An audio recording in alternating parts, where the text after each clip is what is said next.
दिल्ली में अरविंद केजरीवाल की अगुवाई में बन रही सरकार की शपथ लेने में अभी 2 दिन का वक्त है, लेकिन केजरीवाल ने अभी से ही अपने घर से ही सरकार चलाना शुरू कर दिया है।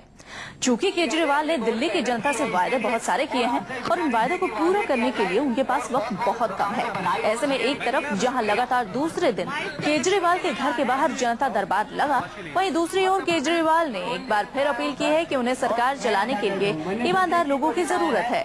जो अफसर ईमानदार हैं, वो उन्हें SMS कर बता सकते हैं, वो उसी हिसाब से उनकी पोस्टिंग करेंगे। केजरीवाल ने ये भी बात कही कि जो भी अफसर व्यवस्था से त्रस्त हैं, पीड़ित हैं, वो भी उन्हें SMS या ईमेल कर सकते हैं। चूंकि ईमानदार अफसरों की जरूरत एक अच्छी सरकार चलाने में पड़ती है, इसलिए उन लोगों की बात सुनी जाएगी और उनके हिसाब से ही उन्हें पोस्टिंग दी जाएगी। और आपसे गुजारिश है कि वादे किया जाए और बहुत आपसे बधाई हो सीएम के लिए।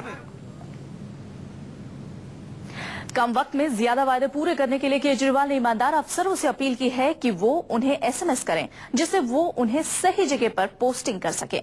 इसके साथ ही केजरीवाल ने कहा है कि जो कर्मचारी सिस्टम से परेशान हैं, वो भी उन्हें SMS कर सकते हैं। केजरीवाल ने कहा कि उनके पास एक ऐसा नेटवर्क है जिससे वो पहचान कर सकेंगे कि कौन ईमानदार अफसर है और कौन नहीं। कोई सरकार, कोई मंत्री, मुख्यमंत्री बनने के बाद ईमानदार लोगों को ढूंढ रहा है। नहीं तो जब भी सरकारें बनती हैं तो ढूंढा जाता है भाई कौन सबसे भ्रष्ट आदमी है और कौन कमीशन ला के देगा। तो दिल्ली सरकार में जितने ईमानदार ऑफिसर्स हैं, मैं उन सबसे निवेदन करूंगा कि वो मुझे SMS के जरिए या लिख के तुरंत ईमेल के जरिए मुझे बताएं। और हम सारे ईमानदार लोगों को अच्छी अच्छी जगहों पे पोस्ट करना चाहते हैं।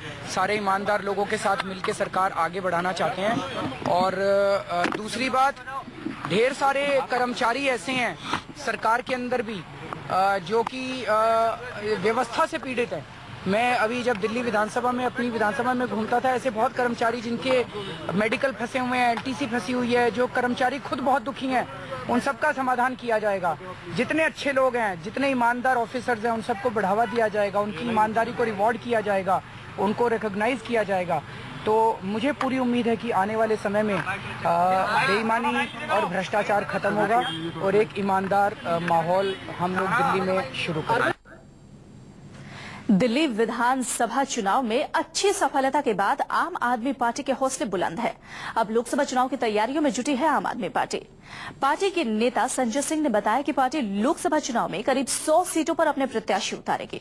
इस पूरे मामले पर संजय सिंह से बात की हमारे संवाददाता कुंदन सिंह ने। दिल्ली को आपने अपना लिया, अब अगला निशाना केंद्र सरकार पर है। 2014 लोकसभा चुनाव सामने है और पार्टी तैयारियों में जुट गई है। इस पर बातचीत करने के लिए हमारे साथ खुद आपके सीनियर नेता संजय सिंह मौजूद, उनसे बातचीत करते हैं।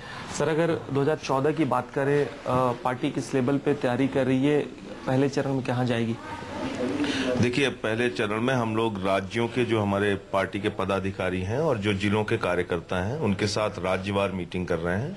उत्तराखंड में, उत्तर प्रदेश में, पंजाब में, महाराष्ट्र के साथियों के साथ मीटिंग हो गई, उत्तर प्रदेश के भी कुछ इलाकों में मीटिंग हो गई, मध्य प्रदेश है, राजस्थान है। तो इन सारे राज्यों के साथियों के साथ पहले मीटिंग कर रहे हैं। गुजरात में झाड़ू यात्रा शुरू हो गई है। तो वहाँ कार्यकर्ताओं और स्टेट के जो हमारे पदाधिकारी हैं, उनके साथ बैठक करके हम ऐसी संभावनाएं तलाशेंगे कि किन संसदीय क्षेत्रों में पार्टी की स्थिति मजबूत है, कहां हमारा संगठन मजबूत है और जहां हम चुनाव लड़ा सकते हैं वहां हम। प्रथम चरण कितने टारगेट है सीट्स? अलग अलग खबरें आ रही हैं कि माना जा रहा है कि जो अर्बन सेंट्रिक सीट है, आप उस पर फोकस करेगा क्योंकि रीच होगा, एजुकेटेड लोग होंगे, आपको आपके इश्यू से लोग टच करते हैं।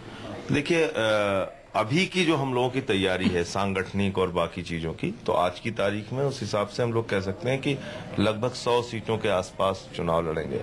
लेकिन अगर संख्या लोगों की बड़ी और अच्छे लोग मिलते गए तो और भी लोग लड़ सकते हैं पूरे देश भर में। चुनाव उम्मीदवार एक इम्पोर्टेंट रोल प्ले करता है क्योंकि उसी से आपका एक बेस लाइन बनता है, इसके बाद आप अपने चेहरे को लेकर सामने रखते हैं। क्या वो प्रोसेस स्टार्ट कर रहे हैं आप लोग? बिल्कुल स्टार्ट कर रहे हैं, क्योंकि दिल्ली का ही क्राइटेरिया हम लोकसभा चुनाव में भी रख रहे हैं। क्रिमिनल, करप्शन और कैरेक्टर से रिलेटेड अगर कोई चार्जेस है किसी के ऊपर, तो ऐसे किसी कैंडिडेट को हम कंसीडर नहीं करेंगे, नंबर 1। दूसरी बात, हम एक फॉर्म इशू कर रहे हैं जिसमें सारी डिटेल्स कैंडिडेट्स को देनी होगी जो लोग अप्लाई करेंगे। उसके बाद स्थानीय स्तर पे उनके बारे में हम जानकारियां लेंगे कि कैसे लोग हैं। फिर उसके बाद चयन प्रक्रिया आएगी पीएससी के सामने और डिसाइड होगा।